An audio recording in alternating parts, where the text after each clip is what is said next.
Hey hi everyone, welcome back to learn medicine by doctor Nikita.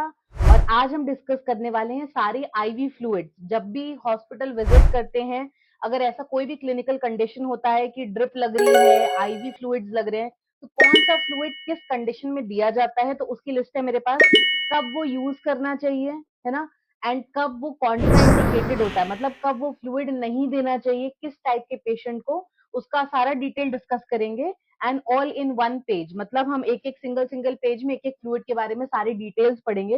तो जो भी students belong करते हैं hospitality, hospital industry, nursing, pharmaceutical, paramedical, medical, any of all of these, तो उनके लिए बहुत ही इंपॉर्टेंट होने वाला है।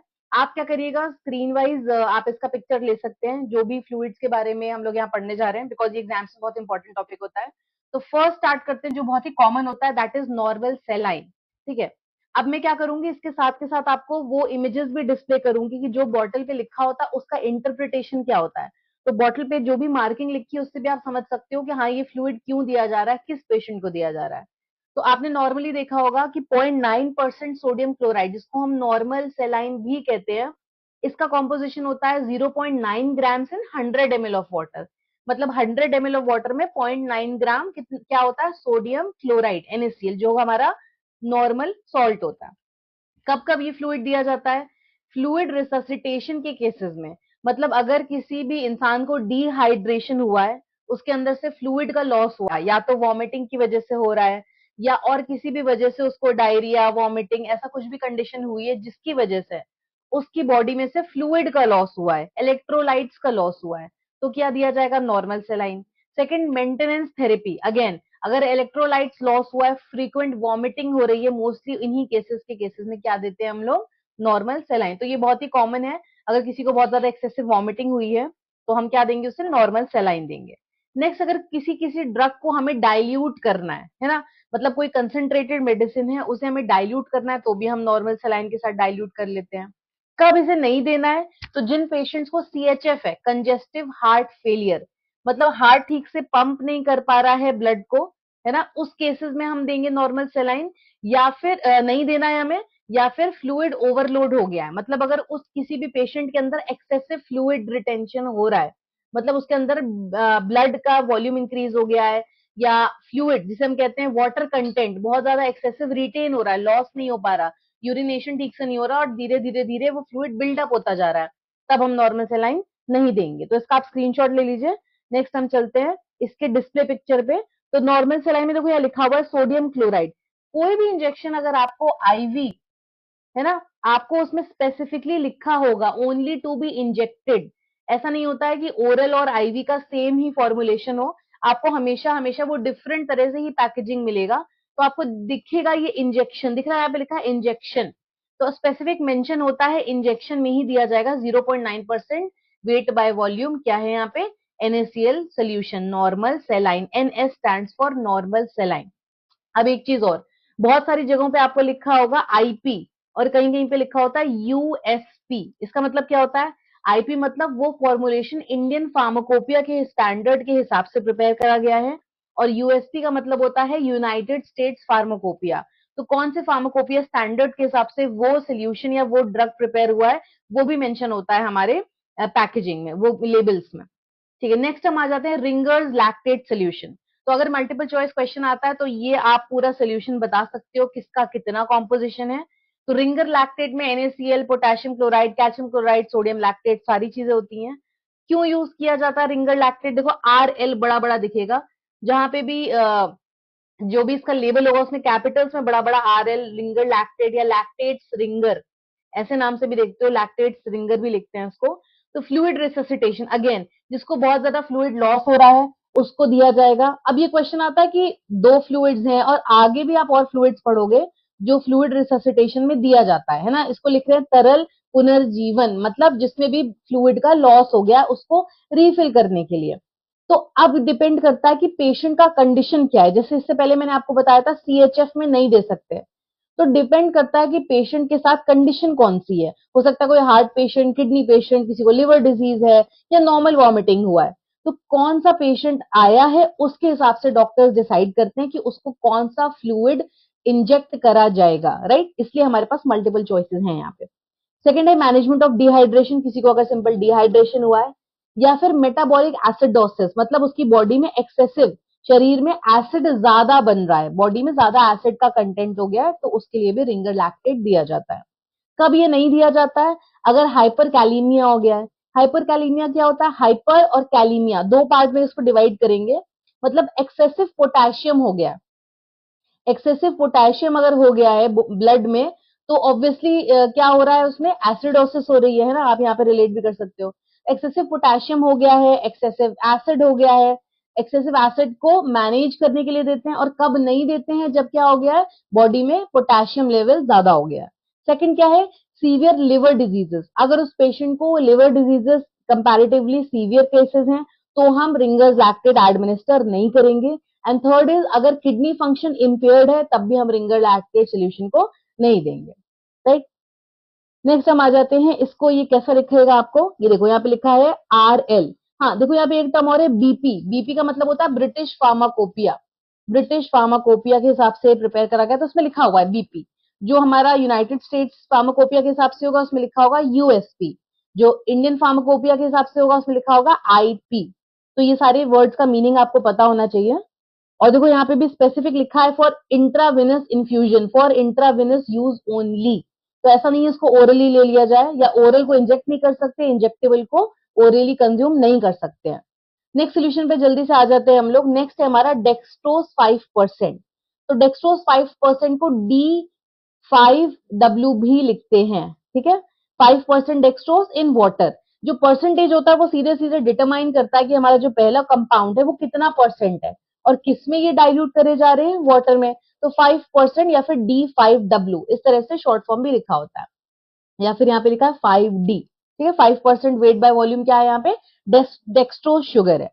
फ्लूइड मेंटेनेंस, अगेन जिसकी बॉडी में फ्लूइड लॉस हो रहा है, फ्लूइड कंजर्वेशन नहीं हुआ है, डिहाइड्रेशन हो गया है, उन केसेस में हम डेक्सट्रोज 5% देते हैं।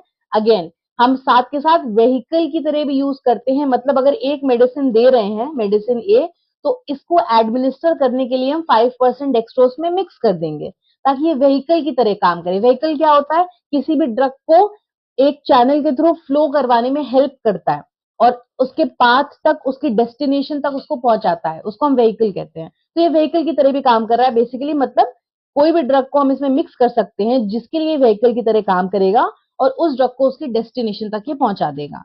डिहाइड्रेशन में इसको यूज करते हैं। कब इसको यूज नहीं करना है? हाइपरग्लाइसीमिया, मतलब अगर किसी की बॉडी में बहुत ज्यादा ग्लूकोज का कंसेंट्रेशन बढ़ गया है, तो डेक्सट्रोज क्या होता है? डेक्सट्रोज शुगर होता है, और ऑब्वियसली जिनके अंदर ग्लूकोज का लेवल बढ़ा हुआ है, उसके अंदर आप फ्लूइड मेंटेनेंस के लिए डेक्सट्रोज या शुगर तो नहीं देंगे, बहुत ही ऑब्वियस है। सेकंड, अगर किसी को सीवियर डिहाइड्रेशन के साथ हाइपर नाइट्रीमिया भी हो गया है, हाइपर नाइट्रीमिया मतलब एक्सेसिव क्वांटिटी ऑफ सोडियम, ठीक है, एक्सेसिव क्वांटिटी ऑफ सोडियम अगर उसकी बॉडी में बिल्डअप हो रहा है, तो भी डेक्सट्रोज 5% कॉन्ट्रा इंडिकेटेड है, मतलब ऐसे पेशेंट को ये हम नहीं एडमिनिस्टर कर सकते हैं। तो किसी भी पेशेंट को कोई भी आईवी फ्लूइड चढ़ाने से पहले उसके कंडीशंस जानने चाहिए। देखिए यहाँ पे साफ साफ लिखा है dextrose injection 5% IP, IP stands for Indian pharmacopoeia. यहाँ पे भी लिखा है इंट्राविनस इन्फ्यूजन बीपी, बीपी मतलब ब्रिटिश फार्माकोपिया। तो आपको देख लेना है कि आपके डॉक्टर ने क्या प्रिस्क्राइब करा है, उसके ऊपर सारा कॉम्पोजिशन परसेंटेजेस मेंशन होते हैं। नेक्स्ट हम आ जाते हैं डेक्सट्रोज 10% D10W, या फिर D10, ये कैपिटल्स में लिखा रहता है सोल्यूशन के ऊपर। तो नाम से ही समझ में आ रहा है, D मतलब डेक्सट्रोज, इससे पहले 5 था तो 5% डेक्सट्रोज है, यहाँ पे 10 है तो मतलब 10% डेक्सट्रोज है, किसमें? वाटर में डिजोल्व है। कब देते हैं हम? कैलोरी सप्लीमेंटेशन, मतलब अगर किसी के अंदर कैलोरी काउंट काफी कम हो गया है, कोई सीवियर फास्टिंग में या स्टारवेशन में गया हो, उसकी बॉडी में शुगर की क्वांटिटी बहुत कम हो जाती है, तो हम एज अ सप्लीमेंट दे सकते हैं, है ना, शुगर सप्लीमेंट, कैलोरी सप्लीमेंट।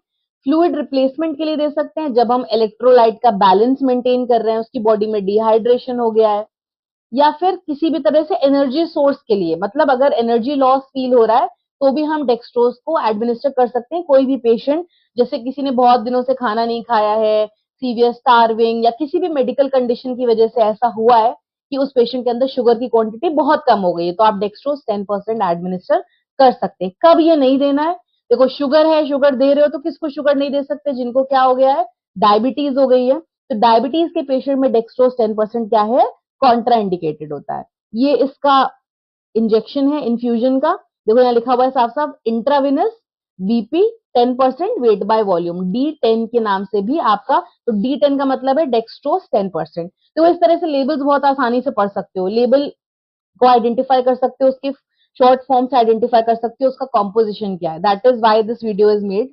ऐसे ही देखो अब ये पता चल गया तो D25 भी पता चल जाएगा, मतलब इसमें क्या है 25% डेक्सट्रोस है।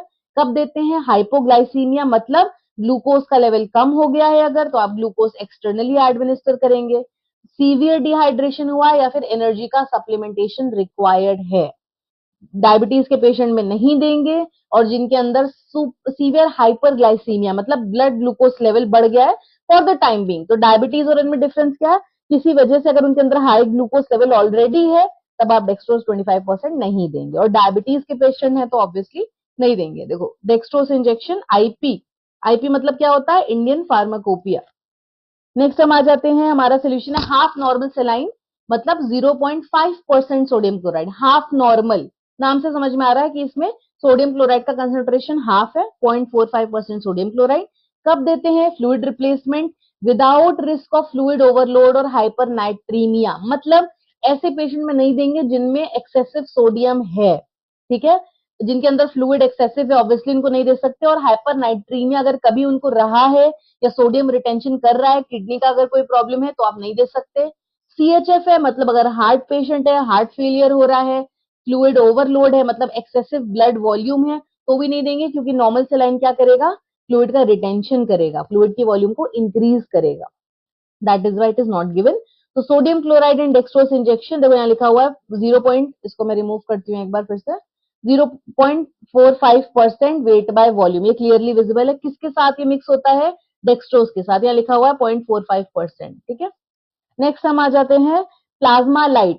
तो प्लाज्मा लाइट किसको दिया जा रहा है? For people who are going fluid replacement and maintenance, electrolyte management, और किनको नहीं देंगे? जिनको क्या है? रीनल इंपेयरमेंट है, मतलब उनकी बॉडी से ये सारी चीजें ठीक से एक्सक्रीट नहीं हो पा रही हैं। अगर नहीं एक्सक्रीट हो पा रही हैं तो क्या होगा? सोडियम पोटेशियम क्लोराइड ये सब क्या होगा? रिटेन करने लगेगी बॉडी, और इसके रिटेंशन की वजह से क्या होता है? सीवियर एडिमा हो जाता है, and obviously that is problematic. तो ये हमारा प्लाज्मा लाइट का इंजेक्शन, इसमें साफ साफ लिखा हुआ है। नेक्स्ट हम आ जाते, ओके नेक्स्ट हम आ गए 5% एल्ब्यूमिन पे। तो इसमें क्या है? 5% एल्ब्यूमिन इन वाटर, तो वाटर में 5% एल्ब्यूमिन दिया जा रहा है। कब? एल्ब्यूमिन का काम क्या होता है? एल्ब्यूमिन एक प्रोटीन होता है, इसको हम कब दे रहे हैं? ऑस्मोटिक प्रेशर, अगर आपने पढ़ा होगा तो ये टर्म हमेशा याद करा होगा कि albumin are responsible for increasing the and maintenance of the osmotic pressure, जिसकी वजह से ब्लड वॉल्यूम इंक्रीज होता है। तो एल्ब्यूमिन प्रोटीन्स होते हैं एंड ये क्या करेंगे? ब्लड वॉल्यूम को इंक्रीज करेंगे, ऑस्मोटिक प्रेशर को मेंटेन करेंगे। जो लोग हाइपर सेंसिटिव हैं एल्ब्यूमिन के लिए उनको नहीं दिया जाएगा, या फिर किसी के पास ऑलरेडी, जिनकी बॉडी में ऑलरेडी ब्लड का कंटेंट बहुत ज्यादा है, सीवियर ओवरलोड है, उनको भी हम ये एल्ब्यूमिन एडमिनिस्टर नहीं करेंगे। नेक्स्ट हम आ जाते हैं, तो इनको एक बार देख लीजिए डायग्राम में क्या लिखा हुआ है साफ साफ, 5% albumin, right, human normal albumin, IP, IP मतलब इंडियन फार्माकोपिया, यहाँ लिखा है 5% solution for IV use only. देखो इस तरह से आप लोग पूरे पूरे लेबल्स आसानी से समझ सकते हो, आपको कुछ नहीं करना, आपको सिर्फ और सिर्फ लेबल को देखना है। देखो यहाँ पे क्लियर लिखा है 5% सोल्यूशन, मतलब 5% एल्ब्यूमिन है। देन इसमें लिखा है IP, intra peritoneal, sorry IP लिया गया, मतलब हमारे आईपी इंडियन फार्माकोपिया स्टैंडर्ड्स को फॉलो करा गया है। एंड थर्ड है for IV use only, IV मतलब इंट्रावीनस यूज ओनली, आप इसको ओरली नहीं ड्रिंक कर सकते हैं, इसको सिर्फ इंजेक्ट करना होगा, और वो भी किसमें? वेन में। नेक्स्ट है हमारा हाइपरटोनिक सेलाइन। तो हाइपरटोनिक सेलाइन के ना डिफरेंट परसेंटेजेस होते हैं, जैसे 3%, 5%, 7.5 और 10%। आप इसके नाम से पता कर सकते हो, 3 ग्राम्स अगर सोडियम क्लोराइड 100 ml में है तो क्या हो गया? 3% सोडियम क्लोराइड। देखो यहाँ लिखा है यूएसपी, मतलब यूनाइटेड स्टेट्स फार्माकोपिया। अगर 5 ग्राम डिसॉल्व करा जाएगा 100 ml में तो 5% हो गया, अगर 7.5 डिसॉल्व करा जाएगा तो 7.5% हो गया। तो ऐसे ऐसे परसेंटेजेस के नाम से आपके जो वायल होता है उसके ऊपर ये लिखा होगा कि कितना परसेंट है उसमें। अगेन देखो इसमें लिखा है इंजेक्शन, तो सीवियर हाइपोनाइट्रीमिया में दिया जा रहा, यूज कर रहे हैं इसको। अगर हाइपो, हाइपो मतलब कम होना, हाइपर मतलब ज्यादा, नाइट्रीमिया मतलब सोडियम का अगर कंसंट्रेशन बहुत कम है, या फिर किसी को अगर ट्रॉमेटिक ब्रेन इंजरी है उस केसेस में दे सकते हैं, या फिर सेरिब्रल एडिमा है, मतलब अगर किसी के ब्रेन में स्वेलिंग हो गई है। कब इनको नहीं देना है? अगर हाइपर नाइट्रीम है, मतलब ऑलरेडी सोडियम का कंसंट्रेशन बहुत ज्यादा है, तो आप सोडियम क्लोराइड का सोल्यूशन नहीं देंगे। सीएचएफ का पेशेंट है, मतलब हार्ट ठीक से पंप नहीं कर पा रहा और हार्ट के ऊपर आप लोड बढ़ाते जा रहे हैं, तो भी उनको नहीं देंगे। और किसी की किडनी अगर ठीक से काम नहीं कर रही है तो भी हम हाइपरटोनिक सोल्यूशन को एडमिनिस्टर नहीं कर सकते हैं। तो ये हमारा देखो इसमें लिखा है यूएसपी। ठीक है, नेक्स्ट हम आ जाते हैं डेक्सट्रोज इन सेलाइन। इसमें देखो साफ लिखा है D5NS। D5 मतलब डेक्सट्रोज 5%, NS मतलब नॉर्मल सेलाइन। तो नॉर्मल सेलाइन कितना होता है? 0.9%, डेक्सट्रोज कितना है? 5%। कब दोगे डेक्सट्रोज? मतलब किसी के पास शुगर कंटेंट कम है, ठीक है। नॉर्मल सेलाइन कब दिया जाता है? फ्लूइड रिप्लेसमेंट में, इलेक्ट्रोलाइट सप्लीमेंटेशन में। कब नहीं देंगे शुगर? जब किसी पेशेंट को हाइपरग्लाइसीमिया है या फिर वो डायबिटीज का पेशेंट है। सॉरी, यहाँ पे देखिए साफ साफ लिखा है कितना परसेंटेज आप एडमिनिस्टर कर रहे हैं। नेक्स्ट हम आ जाते हैं लास्ट पे, that is total parental nutrition. तो ये इसका कॉम्पोजिशन है। अगर किसी भी पेशेंट को न्यूट्रिशनल सपोर्ट चाहिए, ओरल फीडिंग वो नहीं कर पा रहा है, तो आप उसको ओरल फीडिंग इस फॉर्म में देंगे, सारे सप्लीमेंट्स एक साथ। और अगर लिवर डिसफंक्शन है, रीनल इंपेयरमेंट है, तो आप इसको ये एडमिनिस्टर नहीं कर सकते हैं। Okay, do like share and subscribe to learn medicine by doctor Nikita. I hope आपको आज का लेक्चर समझ में आया होगा। For such videos please subscribe to our channel.